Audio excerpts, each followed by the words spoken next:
शीतकालीन सत्र का आज 18वां दिन है। लोकसभा और राज्यसभा दोनों सदनों में बाबा साहेब अंबेडकर के अपमान को लेकर हंगामा हुआ। विपक्षी सांसदों ने जहां सदन में जय भीम के नारे लगाए, जवाब में राज्यसभा में केंद्रीय मंत्री किरण रिजिजू ने कहा कि बाबा साहेब अंबेडकर के जीवित रहते कांग्रेस ने उनका अपमान किया। कांग्रेस ने कितने सालों तक उन्हें भारत रत्न नहीं दिया था। 1952 में कांग्रेस ने षड्यंत्र के तहत बाबा साहेब को चुनाव में हरवाया और इसी हंगामे के बाद दोनों सदनों की कार्यवाही को स्थगित करना पड़ा।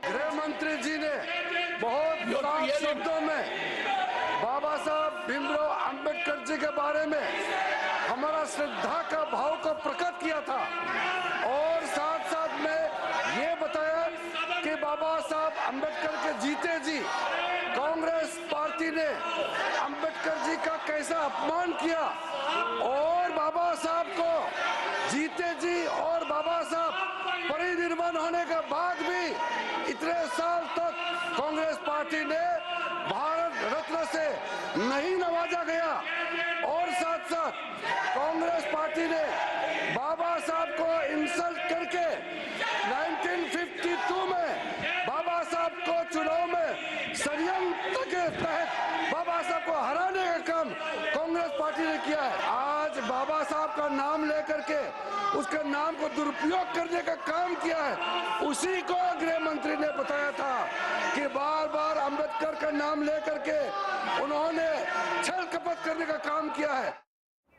तो चाहे सत्ता पक्ष हो चाहे विपक्ष हो, दोनों ही बाबा साहब अंबेडकर के नाम पर एक दूसरे पर आरोप लगा रहे हैं। राज्यसभा में नेता प्रतिपक्ष मल्लिकार्जुन खड़गे क्या कह रहे हैं वो भी सुनते हैं। जो बाबा साहब का अपमान शाह ने किया है वो गलत है, इसीलिए आई डिमांड हिज रेसिग्नेशन, ये बात कहकर बाबा साहब का अपमान किया, संविधान का अपमान किया और वो मंशा जो उनके दिमाग में है कि उनकी जो मनुस्मृति की आइडियोलॉजी है वो और आरएसएस की आइडियोलॉजी जो है वो दर्शाता है कि वो बाबा साहब अंबेडकर के संविधान को रेस्पेक्ट नहीं देना चाहते हैं। तो किरण रिजिजू को आपने सुना, मल्लिकार्जुन खड़गे को आपने सुना। तो अंबेडकर के नाम पर हम देख रहे हैं संसद के भीतर किस तरह से हंगामा चल रहा है और अंबेडकर को लेकर संसद में संग्राम के बीच प्रधानमंत्री ने एक ट्वीट भी किया है। कहा है कि अंबेडकर के मुद्दे पर पीएम का जो कांग्रेस पर हमला है वो हम आपको दिखाते हैं।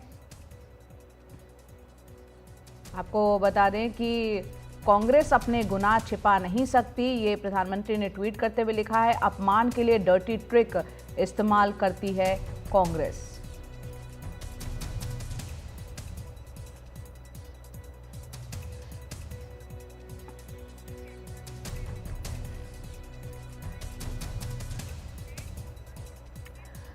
और इस वक्त हमारे सहयोगी हिमांशु शेखर संसद परिसर में ही मौजूद हैं, सीधा उन्हीं का रुख करते हैं। हिमांशु, ये हंगामा अब कैसे थमता हुआ, आसानी से थमता हुआ दिख नहीं रहा। जिस तरह की तस्वीरें भी आ रही हैं और कार्यवाही जिस तरह की संसद की स्थगित होती चली जा रही है, इस वक्त का क्या अपडेट संसद से?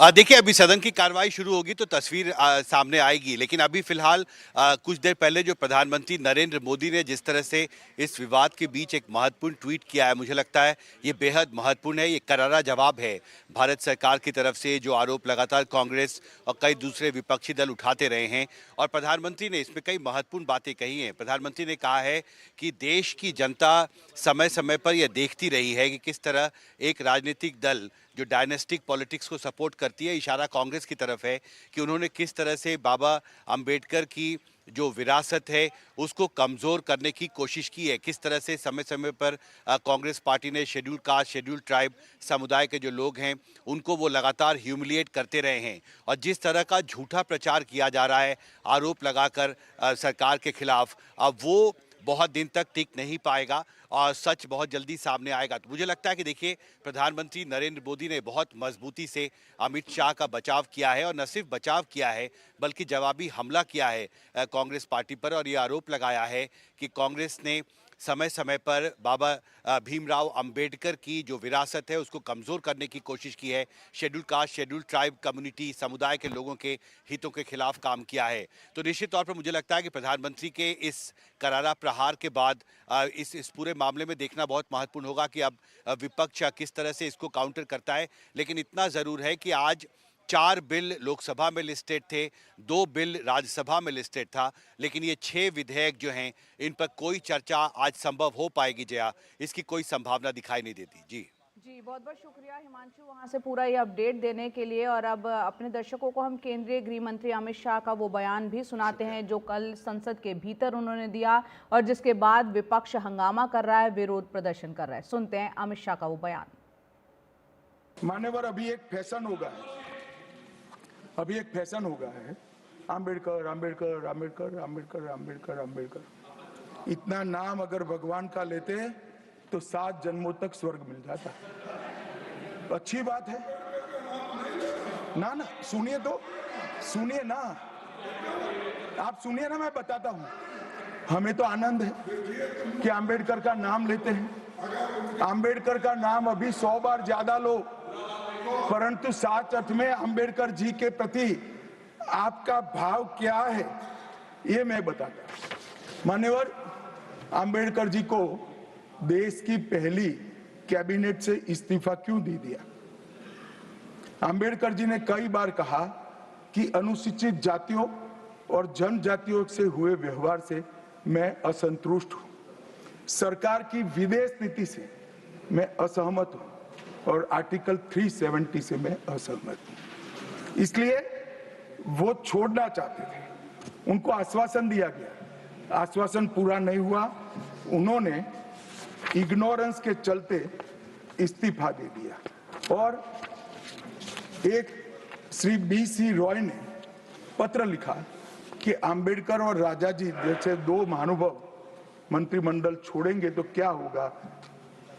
तो नेहरू जी ने उनको जवाब में लिखा है, राजा जी के जाने से तो थोड़ा बहुत नुकसान होगा, आम्बेडकर के जाने से मंत्रिमंडल कमजोर नहीं होता है।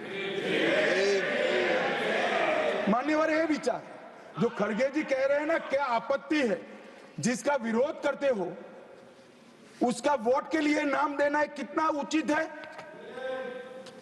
क्योंकि अब अंबेडकर जी को मानने वाले पर्याप्त संख्या में आ गए हैं, इसलिए आप अंबेडकर अंबेडकर कर रहे हो। सुनते हैं केंद्रीय मंत्री किरण रिजिजू को, जो इस वक्त संसद में अपनी बात रख रहे हैं। जब सरकार गठन हुआ तब जाकर के बाबा साहब भीमराव अंबेडकर को भारत रत्न से नवाजा गया है। आप लोग क्या देश से माफी मांगने के लिए तैयार है? आपका इतना पाप है, वो पाप को साफ करने के लिए तैयार है तो बताइए। आप लोगों ने बाबा साहब के नाम को पूरे इतिहास से मिटाने के लिए कलंक किया है कांग्रेस पार्टी ने, ये याद रखना चाहिए। आज आप बाबा साहब का नाम लेकर के, तस्वीर लेकर के वोट मिलने के लिए आप लोग जो ढोंग कर रहे हैं ये ठीक नहीं है। संविधान की रचना करने के बाद बाबा साहब ने पंडित नेहरू से कहा था 1950 में भी, 51 में भी, कि कानून मंत्री के अलावा कोई अच्छा एक पोर्टफोलियो जो इकोनॉमिक मिनिस्ट्री से रिलेटेड एक पोर्टफोलियो देने के लिए रिक्वेस्ट किया था। आप लोगों ने माना नहीं है और कई और बाबा साहब ने जो अनुरोध किया नहीं माना। बाबा साहब बहुत दुख होकर के पंडित नेहरू का कैबिनेट से इस्तीफा देना पड़ा। क्या आप लोग को ये अभी तो खलता नहीं है क्या? आप लोगों ने बाबा साहब का कोई निशाना को, बाबा साहब का घर को, बाबा साहब का जन्मभूमि को, बाबा साहब का तीर्थ भूमि जितना भी है, आप लोगों ने कभी भी याद नहीं किया। वो तो हमारे आदरणीय प्रधानमंत्री नरेंद्र मोदी जी है जिन्होंने संविधान दिवस मनाने का प्रथा शुरू किया है। और जो 5 तीर्थ स्थल है, शिक्षा भूमि, दीक्षा भूमि, जन्म भूमि, चैत्य भूमि, ये सारा विकसित करने का काम भी हमारा आदरणीय प्रधानमंत्री मोदी जी ने शुरू किया है। आप एक काम बताइए, एक काम आप बताइए जो आपने बाबा साहब को याद करके काम किया है। आपने नहीं किया है। कल गृह मंत्री जी जो पूरा वक्तव्य दिया उसमें साफ साफ कहा है, आप 10-12 मिनट जो सेकंड का क्लिप उठा करके क्यों आप ये घुमा रहे हैं? ये ठीक बात नहीं है। मैं माननीय खड़गे जी को अनुरोध करना चाहता हूँ कि संसदीय परंपरा में संसद में बयान जो देते हैं उसका पूरा का पूरा वाक्य को लोगों के सामने में पेश करना चाहिए। 10-12 सेकंड का वीडियो क्लिप उठा करके आप देश को गुमराह नहीं कर सकते हैं। माननीय सभापति महोदय, हमारा पार्टी भारतीय जनता पार्टी के लिए बाबा साहब अम्बेडकर आराध्य है, बाबा साहब पूजनीय है, बाबा साहब भीमराव अम्बेडकर हमारे लिए वंदनीय है। आपका कहने से बाबा साहब के प्रति आपने जो घृणा पैदा किया, आपने जो इंसल्ट किया, अपमानित किया, वो पाप आप साफ नहीं कर सकते हैं। कांग्रेस पार्टी उस पाप को भुगत के जीना पड़ेगा। आप साफ नहीं कर सकते अध्यक्ष महोदय।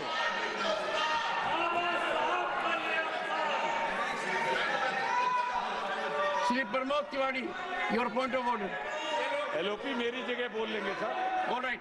तो राज्यसभा के भीतर आप देख रहे हैं हंगामा किस तरह से चल रहा है। अभी भी किरण रिजिजू को आपने सुना, अंबेडकर को लेकर वो बता रहे थे कि उनकी पार्टी अंबेडकर को वंदनीय पूजनीय मानती है और कांग्रेस पर वो हमला बोल रहे थे।